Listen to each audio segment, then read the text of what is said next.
Fala, torcida vascaína, Felipe Tiru de volta na área aí, né? Mais uma vez tentando aqui movimentar esse canal, não é mesmo?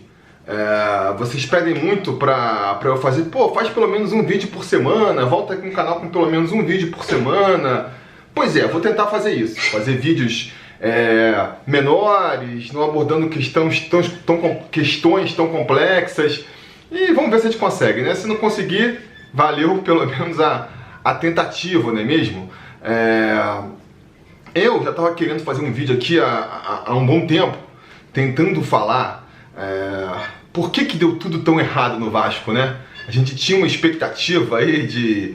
Alguns uma expectativa maior, outros uma expectativa menor, mas todo mundo uma expectativa de que o Vasco fosse pelo menos não sofrer, né? A promessa foi de que o vascaíno não ia sofrer mais.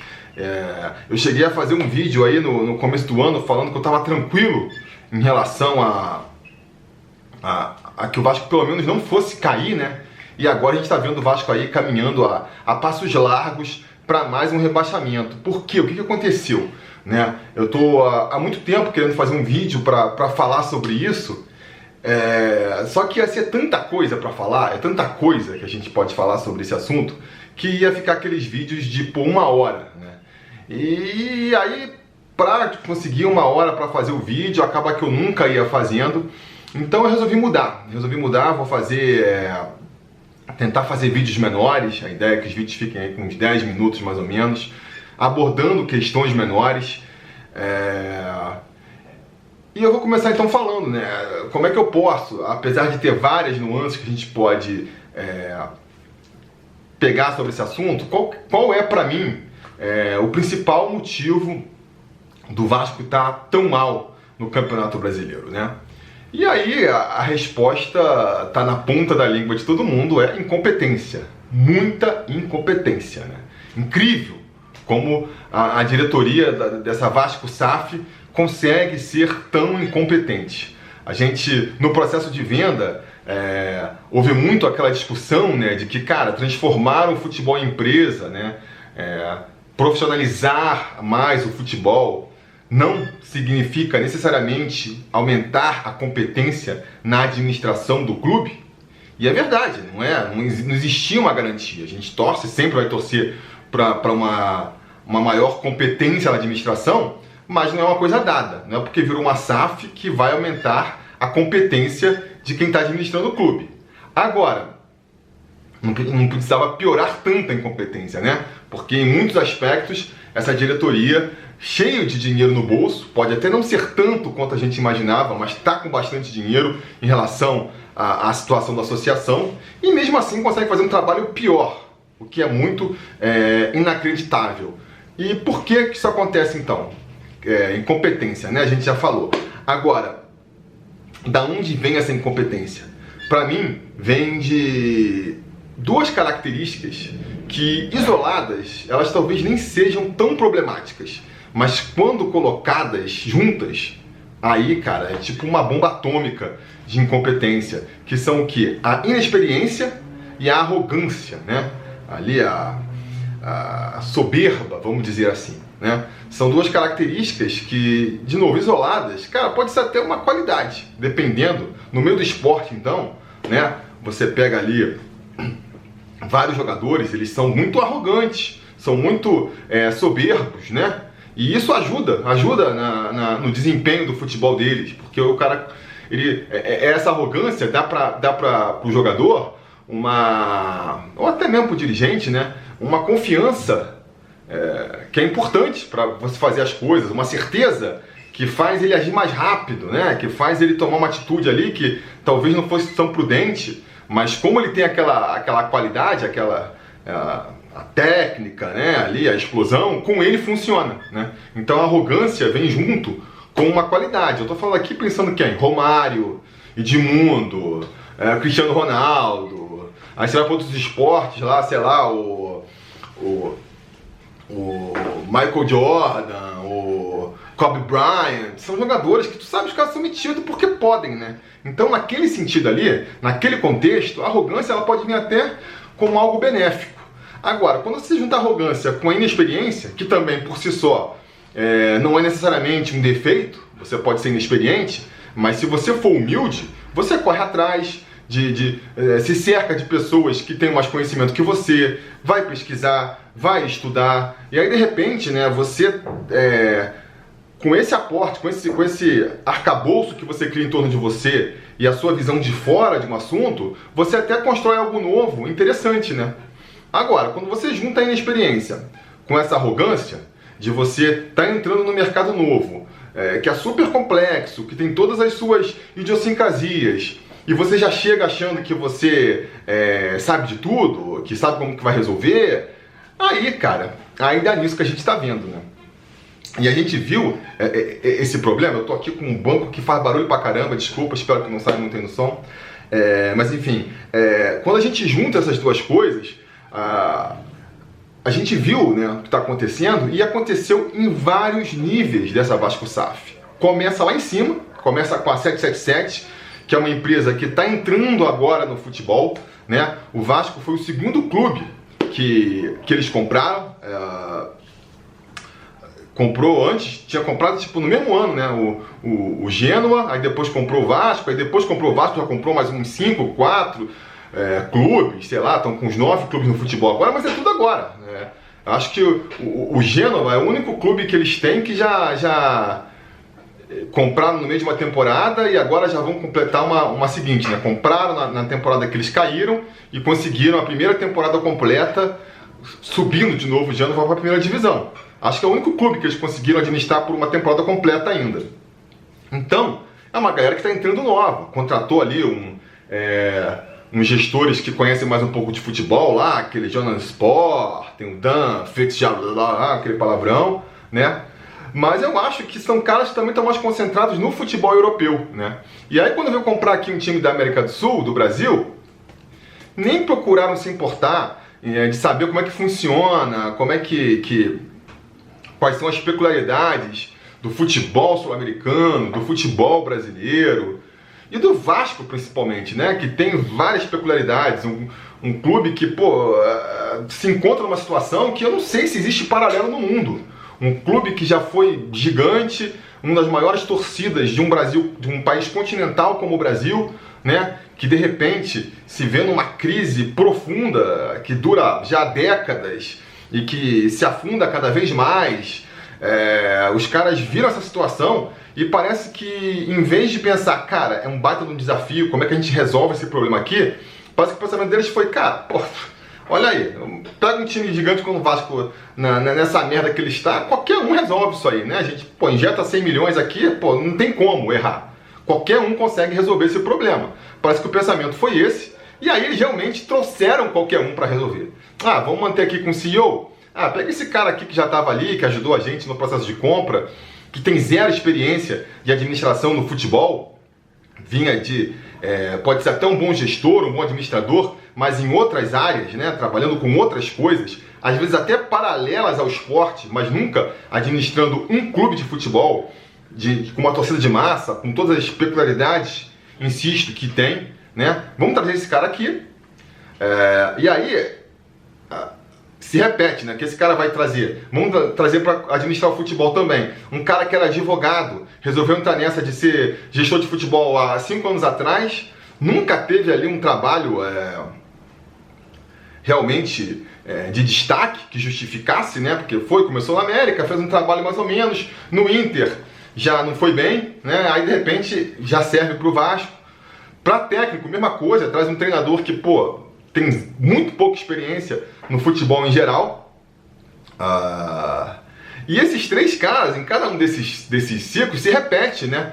A arrogância. Porque é aquela coisa, eu sou chamado para tocar um projeto, administrar uma área que eu não tenho experiência, e eu resolvo aceitar, porque vai ser um desafio interessante, vai ser bom para minha carreira, né? Pelo motivo que seja. O ideal seria que você tivesse a humildade de, cara, é difícil, eu não sei como é que funciona, né? Deixa eu me cercar aqui de quem saiba. Deixa eu ter a humildade de dar um passinho de cada vez, ir testando o terreno. E não, a gente viu, foi justamente o contrário, né? uma arrogância, no discurso do Brax, no discurso do próprio Barbieri. Vocês não entendem o que está acontecendo aqui. Agora é profissional, a gente sabe o que está fazendo, tem um planejamento, né? Mandando aquele papo coach e parecendo que não precisava de ajuda de ninguém, que tudo estava muito claro e tudo ia acontecer conforme planejado, e claramente não foi isso que aconteceu, né? A única exceção que tem nesse perfil, que foi o cara que parece que trouxeram para fazer esse contraponto, foi o Abel, que aí sim uma pessoa já mais experiente, que conhece bastante futebol brasileiro, que conhece bastante o Vasco da Gama também, né? Mas, cara, foram muito infelizes nessa escolha. De novo, não sei se foi uma inexperiência ou se foi até uma preguiça de procurar, ou se trouxeram só um cara para poder dizer que tinha alguém ali de experiência, porque, cara, Abel, o vascaíno já sabia, né? Eu vou até falar mais aqui na frente, o meu posicionamento é sempre de tentar dar um voto de fé em quem chega, dar crédito, tentar entender as motivações, em vez de já chegar espinafrando, né? Mas com o Abel todo mundo já sabia. A gente conhece o Abel de muito tempo e viu o que o Abel fez ali em 2020, quando chegou, falando umas coisas completamente desconexas da realidade.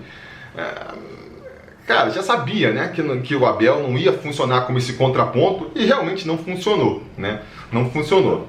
Parece que se a ideia era trazer um cara só para dar tapinha no ombro deles e falar: não, vocês estão bem, vocês estão fazendo o caminho certo, então serviu, porque parece que foi só para isso que ele foi pro Vasco, né? E aí, cara, acontece aí o que está acontecendo, né? A gente, de novo, vou repetir aqui, a minha visão pro Vasco, eu sou um cara otimista, por mais que há quem diga o contrário, eu já disse no passado.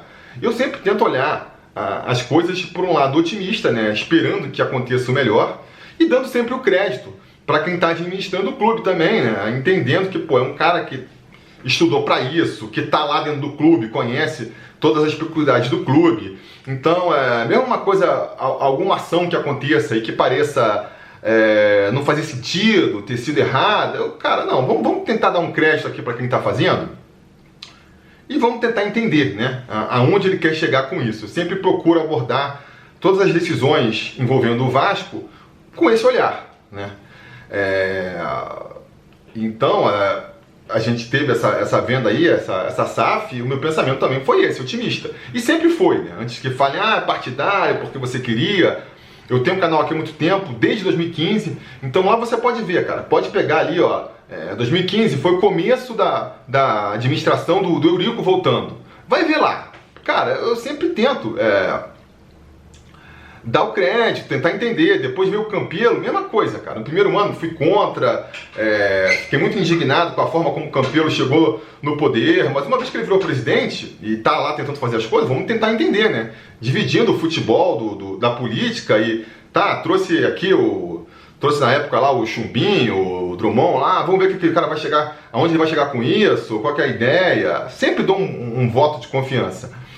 E só que infelizmente, né, na maioria das vezes a gente quebra a cara com esse voto de confiança, e dessa vez não foi diferente, porque qual que era a minha expectativa? Quando o Vasco, ano passado ainda com a Série B, a gente concluiu o processo de SAF, estava indo naquele esforço para subir para a primeira divisão. Eu falei mais lá no Portão 9 até do que aqui. Quando caiu lá o treinador e o Maurício Souza, né? E a gente estava com o Faro de interino.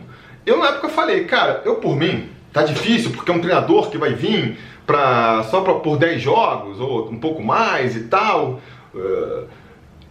E não dá pra ser um treinador de ponta, que é o cara que eles querem contratar lá no ano que vem. Eu na época já defendi, cara, por que a gente vai trazer um treinador de ponta se ano que vem a gente vai começar um processo de reconstrução complicado? Aí tu já quer trazer um Volveda, vai querer trazer, sei lá, um Bielsa da vida, um jogo bonito, um jogo tocado. Mas será que ainda é melhor a gente ir mais humilde? De repente traz o Odair Helman mesmo, ou lá o Guardiola, que foi especulado na época, que tem um futebol mais simples, mais feijão com arroz, né? Não tão vistoso, mas que tem sua eficiência também, principalmente quando você tem um elenco limitado. E aí você traz ele já faz esse processo, já sobe com o time para a primeira divisão, a gente já pensa num trabalho ali mais simples, mas também mais modesto, de cara, o trabalho vai ser só ficar na primeira divisão mesmo, enquanto a gente reestrutura outras partes do time, outras partes do clube, melhor dizendo, reestrutura CT, reestrutura ali as finanças, a questão dos investimentos, dos patrocinadores, né? E aí vai, e aí conseguiu, dependendo do desempenho do time, a gente ajusta aqui, ajusta lá, mas vamos aos poucos, né? Vamos aos poucos. E não, a postura não foi essa. Vamos trazer aqui o Jorginho só para esses 10 jogos, porque ano que vem a gente vai dar esse salto, né? A mensagem que meio que se mandava era essa. Tá bom, os caras que estão lá, eles que sabem qual vai ser o orçamento, eles sabem qual vai ser a capacidade, beleza. Por mim, se a gente tem capacidade para dar esse salto e já ter um timão que joga bonito no ano que vem, pô, para mim, melhor, óbvio, né? Beleza, e vai, e aconteceu. E aí, a gente sobe lá no sufoco para a Série A e começa de novo esse processo. Vamos escolher o treinador. Ah, tentou o Vojvoda lá do Fortaleza, não conseguiu. Tentou Cicrano, tentou treinador estrangeiro, não conseguiu ninguém.